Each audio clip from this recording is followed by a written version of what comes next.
So from what I've been able to understand, the richest people per capita in terms of GDP per person, gross domestic product per person, so that's total productivity, is Ontario. And Ontario inhabitants are now poorer per capita than inhabitants of Mississippi, and that's the poorest American state. So the inhabitants of Canada's richest province are poorer than the inhabitants of the United States' poorest state.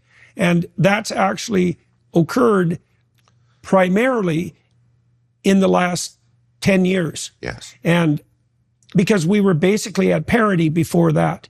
Yes. And had historically been not quite as rich as the Americans, with some, blips above them, but pretty much tracking them 1-to-1. Yeah. And now it's 60%, something like that. And that's not all the bad news, because it's 60% in terms of absolute wealth, and a real estate market that's twice as expensive approximately on average. Yeah. Right. So now it's really bad. It's really incredible. Like 10 years ago, the New York Times wrote an article, Welcome to Canada, we're home of the world's most affluent middle class. And in that article, the Times had calculated that median American and Canadian incomes were tied, and that Canadians were slightly better off. Now, part of that was because of the 08-09 financial crisis hit them harder than it hit us. But still, now per capita GDP in the States is $22,000 higher than in Canada, measured in USD. So that's about almost 30,000 measured in. Right. So that's a whole other income, essentially. Yes. That's a whole other part-time income. Exactly. Yeah.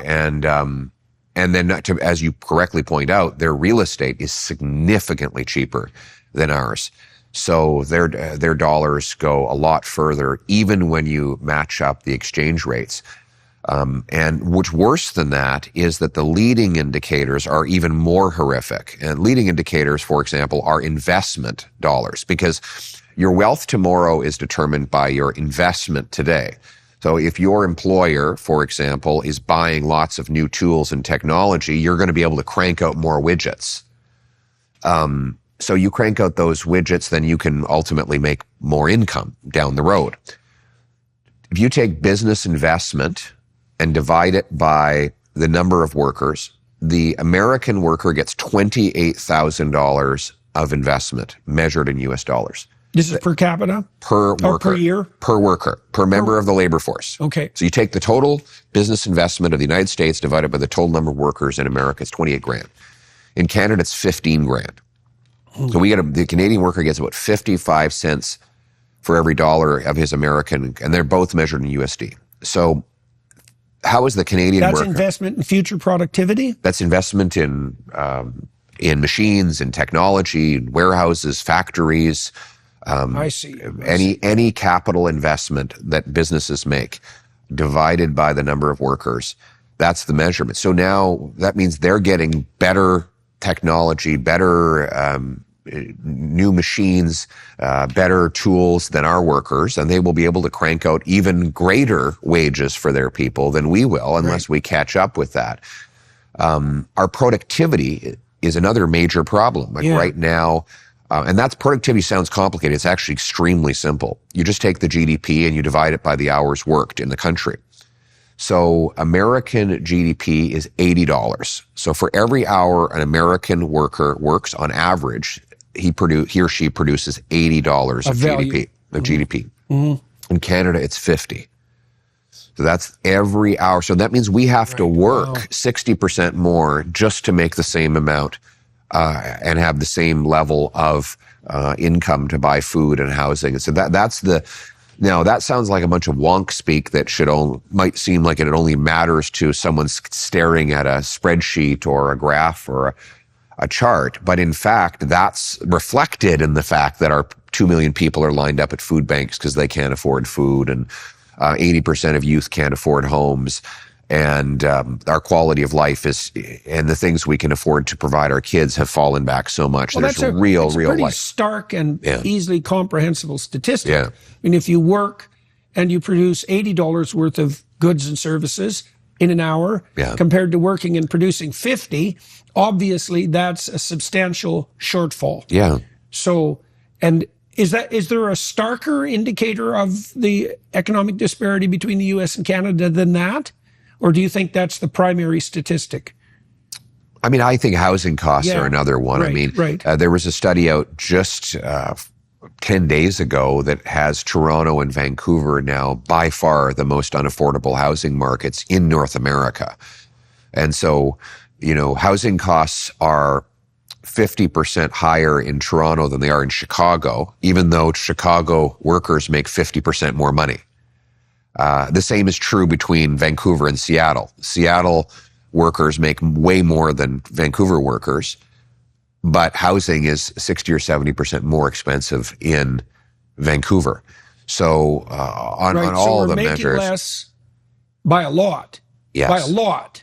By a lot. Yeah. And we're paying more. Paying more by a lot. Yeah.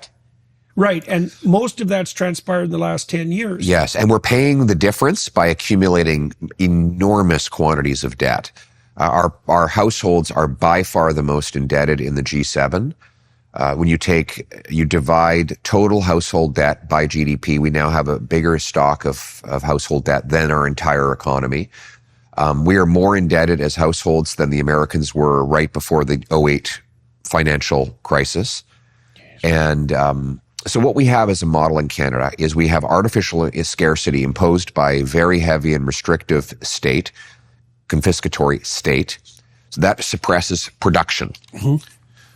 But in order to allow for consumption, we print money and borrow money and then flood the economy with that money. Okay, so that's another problem. So that's the inflationary problem. Yes. Now, the problem with inflation, there's many problems with inflation, but one of them is that it particularly punishes people who are thrifty and who save. Yes. Right. So inflation punishes the people who forego gratification to invest in the future. That's right. Right. So that's a very bad idea. It's a horrible. Inflation is the single most immoral tax for so many reasons. One, it takes from savers and people who are trying to be responsible, thus making it impossible to be responsible. Right. Because you will, if you refuse to play the inflation game of borrowing money to buy things you can't afford, someone else inevitably will, and you won't be able to afford anything. Mm-hmm. Mm-hmm. So you ultimately have to act responsibly.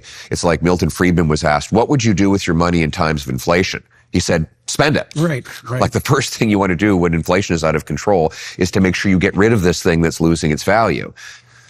The second reason it's immoral is it takes from the poor, because the poorest people they do not have the ability to buy inflation-proof assets like gold and real estate and fancy watches and art collections and fancy wines and things that go up with or even exceed inflation. So it's a very big wealth transfer from the poor and the working class to the very, very wealthy. A very small group of people actually get richer. So the socialist policies that provide goods and services to Canadians, let's say, or denizens of other countries, by printing money, actually punish the poor brutally. Oh, absolutely. In consequence of the inflation that they generate.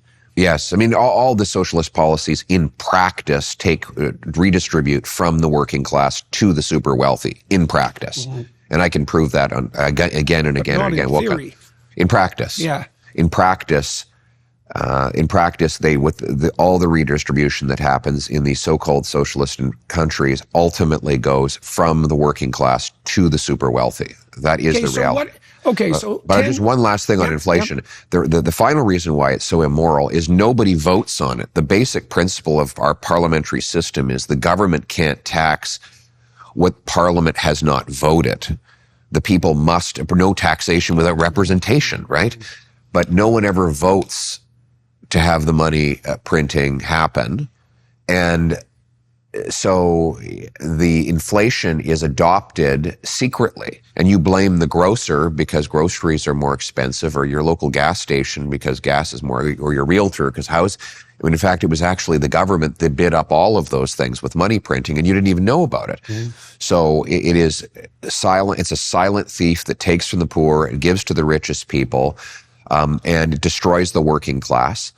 And that's why I want to crush inflation. We need a policy that seeks to stop inflation at all costs.